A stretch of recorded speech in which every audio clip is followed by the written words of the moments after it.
Welcome all. Nifty का analysis देख लेते हैं कल किस तरह से हम ट्रेड प्लान कर सकते हैं, क्या इंपॉर्टेंट लेवल्स होगी। और देखिए आज के लिए एनालिसिस नहीं आया था यहाँ पे क्योंकि अवेलेबल नहीं था मैं, ठीक है। लेकिन देखिए आज एक्सपायरी थी, निफ्टी की एक्सपायरी थी। मूव अगर देखोगे लगभग लगभग साइडवेज था मार्केट, यहाँ पे ये आपको दिख रहा है साइडवेज था, ये एक ब्रेकआउट आया, बट ब्रेकआउट आने के बाद अगेन मार्केट वापस से यही जहाँ से ब्रेकआउट दिया उन लेवल्स को टेस्ट किया। तो लगभग अगर एक्सपायरी अगर ओवरऑल देखोगे ऐसा कोई बड़ा वन साइडेड मोमेंटम नहीं आया है, साइडवेज एक्सपायरी गई है, वीकली एक्सपायरी थी, राइट।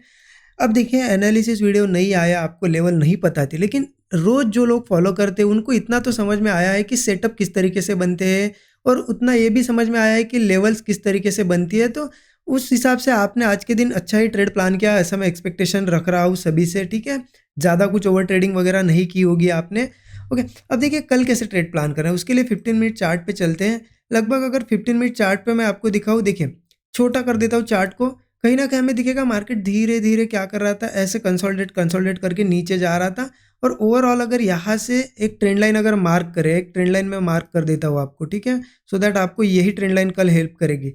ये देखिए ये ट्रेंड लाइन मैंने मार्क कर दी, इसको मैं थोड़ा डार्क करता हूँ। देखिए इस ट्रेंड लाइन का इंपॉर्टेंस समझिए, अगर ये ट्रेंड लाइन में अगर बताऊँ ऐसे ऐसे अगर मार्क करूँ तो आपको क्या दिख रहा है, एक चैनल बन रहा था मार्केट में। किस तरीके से चैनल बन रहा था, देखिए ऊपर इस ट्रेंड लाइन के आसपास जा रहा था, फिर से रेजिस्टेंस लेने जा रहा था, और मार्केट नीचे इस ट्रेंड लाइन को सपोर्ट बना रहा था, ठीक है। अब हुआ क्या है इस बार, देखिए मार्केट ने आज यहाँ पे कंसोलिडेट करके फाइनली ब्रेकआउट कर दिया इस ट्रेंड लाइन का। अब ब्रेकआउट कर दिया मतलब व्यू अब क्या बन रहा है मार्केट में जो अभी प्राइस एक्शन अभी फिलहाल में बना है, इसके हिसाब से तो मार्केट कल के लिए क्या दिख रहा है, हमें बुलिश दिख रहा है, राइट। कल के लिए बुलिश है, इसका मतलब ऐसा नहीं कि कल ओपन हुआ और बस कॉल ही कॉल लिए जा रहे, नहीं। उस तरीके का अगर सेटअप बनता है तो ही कॉल साइड के ट्रेड बनेंगे, अदरवाइज ये फेल भी हो सकता है, तो वो भी हम डिस्कस कर रहे थे, ठीक है। तो इतना आप समझ गए कि कहीं ना कहीं ब्रेकआउट मार्केट में आया है, और बहुत अच्छी तरीके से ब्रेकआउट, ऐसा नहीं यदि कि कंसोलिडेशन करके ब्रेकआउट आया है। 15 मिनट चार्ट पे अगर देखोगे बहुत ज़्यादा कंसोलिडेशन हुआ है, फाइनली ब्रेकआउट आया है, मार्केट उसके ऊपर सस्टेन कर रहा है, ऐसा नहीं कि फेलियर आ गया ब्रेकआउट का, ठीक है। तो अगर देखा जाए इस हिसाब से जो मार्केट अभी हमें बता रहा है प्राइस एक्शन, उसके हिसाब से मार्केट में कहीं ना कहीं मार्केट इस ट्रेंड लाइन के ऊपर ऊपर ही ओपन होना चाहिए। देखिए यहाँ पे सपोर्ट लेवल आ जाते हैं, ये 875 से पूरा के पूरा 850 का ये लेवल पकड़ लीजिए, ठीक है।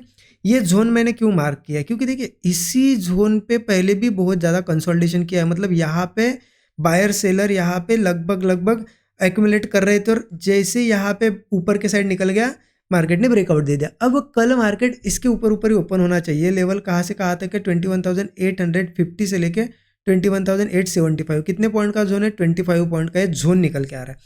मार्केट गैप डाउन नहीं होना चाहिए, अगर मार्केट को ऊपर जाना है तो इसके ऊपर ऊपर ही ओपन हो, कहीं ना कहीं यही कहीं से मार्केट इसके ऊपर से ही थोड़ा बहुत क्या करे, कंसोलिडेट वगैरह करके डबल बॉटम बनाया, कंसोलिडेट करके ऐसा कोई ब्रेकआउट क्रिएट करे, कॉल साइड का ट्रेड जरूर बनेगा क्योंकि ब्रेकआउट आया है।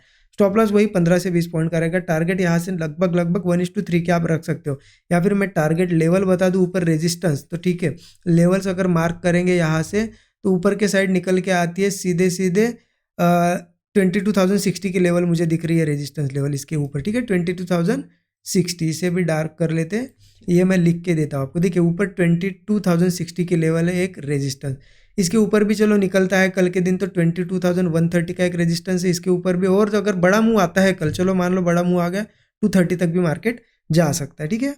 देखिए 22,060 का रेजिस्टेंस मैंने बताया, लेकिन आप इतना ध्यान रखना कहीं ना कहीं 22,000 क्या लेवल आ जाती है, एक साइकोलॉजिकल लेवल, वहाँ पे भी रेजिस्टेंस थोड़ा फेस कर सकता है, तो आप ये लेवल भी मार्क करना, मतलब ये है टारगेट लेवल्स। अब देखिए मार्केट, ये तो बात हो गई, हमने डिस्कस किया फ्लैट अगर ओपन होता है या गैप डाउन होता है, तो अगर मार्केट चलो गैप अप वगैरह होता है कल के दिन तो इस लेवल के ऊपर गैप अप होना चाहिए, ठीक है। ये लेवल देख लो, ये लेवल आ जाती है 21,950, क्यों, क्योंकि ये रेजिस्टेंस अभी के लिए बना है, अगर इसके ऊपर गैप अप होता है तो मार्केट में अगेन व्यू बुलिश निकल के आएगा। लेकिन देखिए मार्केट में ऑलरेडी इतना बड़ा मूव आ चुका है, अगेन ऊपर जाया है मार्केट, यहाँ ओपन होकर सीधा जाना थोड़ा पॉसिबल नहीं होता है, तो अच्छा रहेगा मार्केट इसके ऊपर भी ओपन हो, 950 के ऊपर भी, तो मार्केट थोड़ा बहुत यहाँ से कंसोलिडेशन, सॉरी करेक्शन करे, छोटा सा करेक्शन करे, उसके बाद क्या करे मार्केट यहाँ पे एक लो बना है, मतलब क्या एक स्विंग बना है, वो स्विंग नीचे नहीं ब्रेक होना चाहिए। देखिए 21,950 लेवल के ऊपर की बात कर रहा हूँ मैं, 21,950, ठीक है। इसके ऊपर ओपन होना चाहिए, थोड़ा सा करेक्शन करे, उसके बाद एक स्विंग जो बना था वो नीचे नहीं ब्रेक करना, नीचे ब्रेक करेगा तो क्या होगा, देखिए ऐसे वीकनेस आएगी, वो नीचे ना ब्रेक करते ऊपर ही कहीं कंसोलिडेट करके ऐसा ब्रेकआउट बनाना चाहिए, तो फिर वापस से यही टारगेट हमें देखने को मिलेंगे ऊपर के लिए, ठीक है। या फिर आप सिंपल 15 to 20 पॉइंट का ऐसे ले तो 1:3 का टारगेट रख सकते हो। अगर ज़्यादा यहाँ पे आपको एक्सपेक्टेशन बड़े नहीं रखना है तो 1:3 सफिशियंट है, ठीक है। अब ये तो हो गई ब्रेकआउट के बाद कैसे ट्रेड प्लान करना है, क्योंकि ब्रेकआउट आ गया। अभी किसी केस में मार्केट चलो इस जोन के नीचे आ जाए तो क्या होगा, देखिए क्या होता है। ये अगर मैं अब ये लेवल्स मिटा देता हूँ, आपको समझाता हूँ यहाँ पे। कभी भी ये जो है देखिए 15 मिनट चार्ट पे एक बहुत अच्छा चैनल बना, सब कुछ हुआ, कंसोलिडेट करके ब्रेकआउट दिया, बहुत सारी अपसाइड की पोजीशन बनेगी, मार्केट ऊपर जा सकता है। लेकिन अगर मार्केट ये फेल्यूर करता है ब्रेकआउट, तो इतना समझ लीजिए यहाँ पे जो लोग स्टॉप लॉस लगा के, यहाँ पे स्टॉप लॉस लगा के, हो सकता है यहाँ पे भी सबके स्टॉप लॉस खाने आए, क्योंकि ब्रेकआउट इतना अच्छा फेल्यूर नहीं होना चाहिए। तो हम क्या करेंगे, डाउन साइड के ट्रेड कैसे प्लान कर सकते हैं। एक तो मार्केट इस सपोर्ट के ऊपर ऊपर ऊपर कंसोलिडेट वगैरह करके नीचे ब्रेक करी है 21,850 लेवल, तो यहाँ पे डायरेक्टली पुट ले सकते हैं, क्योंकि ये स्टॉप लॉस मार्केट हिट करने की कोशिश करेगा। अदरवाइज मार्केट मान लो यहाँ से नीचे आए या गैप डाउन भी हो जाए, या यहाँ से ऐसे नीचे आए, या समझो गैप डाउन हो गया 21,850 के नीचे, तो समझ लीजिए मार्केट में वीकनेस है, क्योंकि मार्केट इस सपोर्ट के नीचे आना ही नहीं चाहिए। अगर ऊपर जाना है तो क्या है, मार्केट में वीकनेस आएगी, तो मार्केट डाउन साइड जा सकता है। लेकिन क्या नीचे ऐसे आते ही पुट लेना, नहीं, हमें क्या करना है, थोड़ा वेट करना है। मार्केट ऐसा कोई स्ट्रक्चर क्रिएट करेगा, उसके बाद नीचे ब्रेकडाउन देगा, तो हम ब्रेकडाउन पे पुट लेंगे। स्टॉप लॉस वही 15 से 20 पॉइंट का। नीचे के टारगेट देखिए 21,850 के बाद सपोर्ट लेवल का आ जाते हैं, नीचे आ जाता है लगभग यहाँ पे लेवल आ जाते हैं 21,790 का एक सपोर्ट है, इसके नीचे 21,740 का है। अगर मार्केट इन दोनों सपोर्ट को भी ब्रेक करता है तो हो सकता है कल के दिन, क्योंकि फेल्योर आता है तो बहुत तेज़ी से गिरता है, क्योंकि सबके एक्सपेक्टेशन क्या है कि अब ऊपर ही जाएगा। सब लोग कॉल लेके बैठते हैं, यहाँ पे स्टॉप लॉस होते हैं, किसी के यहाँ पे, किसी के यहाँ पे, सब स्टॉप लॉस खाने आ सकता है। सीधे सीधे मार्केट 21,515 पे भी आ सकता है। अब देखिए एक दिन में 300-400 पॉइंट का मूव आएगा नहीं आएगा हमें नहीं पता ना, लेकिन अगर आता है तेज़ी से, मार्केट कहीं पे रुकता नहीं है, तो आपको ये जो हमारा यहाँ पे सपोर्ट था ना, एक हमने पिछले वीडियोस में डिस्कस किया था, वो भी हिट कर सकता है मार्केट, ठीक है। तो ध्यान रखना। हाँ, सिर्फ एक चीज़ ध्यान रखना, मार्केट इसके नीचे आया, मतलब इसके नीचे आया तो डायरेक्ट तो पुट नहीं लेना है, कंसोलिडेशन वगैरह करके स्ट्रक्चर बनेगा, ब्रेकडाउन पे ही पुट लेना है।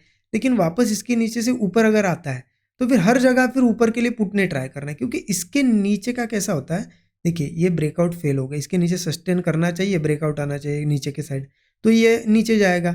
अदरवाइज क्या होगा, हो सकता है थोड़ा सा यहाँ ओपन हो और फिर 1-2 कैंडल में ही, 2-3 कैंडल में ऊपर आ जाए, तो फिर वो नीचे के साइड सस्टेन ही नहीं किया, फिर अपसाइड का ही व्यू रहेगा। अगेन ऊपर कुछ बनाता है तो फिर कॉल साइड का ही ट्रेड लेंगे, ठीक है। ठीक है, एनालिसिस बिल्कुल एक ये ट्रेंड लाइन और एक ये जोन पे ही डिपेंड है, ज़्यादा कॉम्प्लिकेटेड नहीं करना है। और देखिए अभी के लिए जो मार्केट अभी के लिए चल रहा है, मार्केट ओवरऑल साइडवेज है। अच्छे अच्छे लोगों को अभी समझ नहीं आ रहा है कि कैसे ट्रेड करें। अगर बिगिनर है वो तो बिल्कुल ही उन्हें लग रहा होगा कि कैसा चल रहा है मार्केट, क्योंकि ज़्यादातर लेवल्स को भी रिस्पेक्ट नहीं, क्योंकि साइडवेज मार्केट लेवल्स को रिस्पेक्ट ही नहीं करता है, वो ऊपर नीचे ही करता रहेगा, ठीक है। इसीलिए यहाँ पे थोड़ा सोच समझ के ट्रेड करना है। आई होप आपको चीज़ें समझ आई होगी। वीडियो अच्छा लगा ज़रूर यहाँ पे लाइक कीजिए, नए लोगों पहली बार देखो चैनल को सब्सक्राइब करके बेल आइकन प्रेस करिए। और देखिए जिनको लर्निंग करनी है, 13 आवर्स का कोर्स हमने क्रिएट किया, आपको पता है यही ये चीज़ें कैसे एनालिसिस करना है, कैसे डॉट टू डॉट लेवल्स निकालना है, साइकोलॉजी, मनी मैनेजमेंट, सब कुछ चीज़ें इसमें कवर की गई। 13 आवर्स का कोर्स भी आप चेकआउट कर सकते हो, इस वीडियो के डिस्क्रिप्शन में उसकी लिंक आपको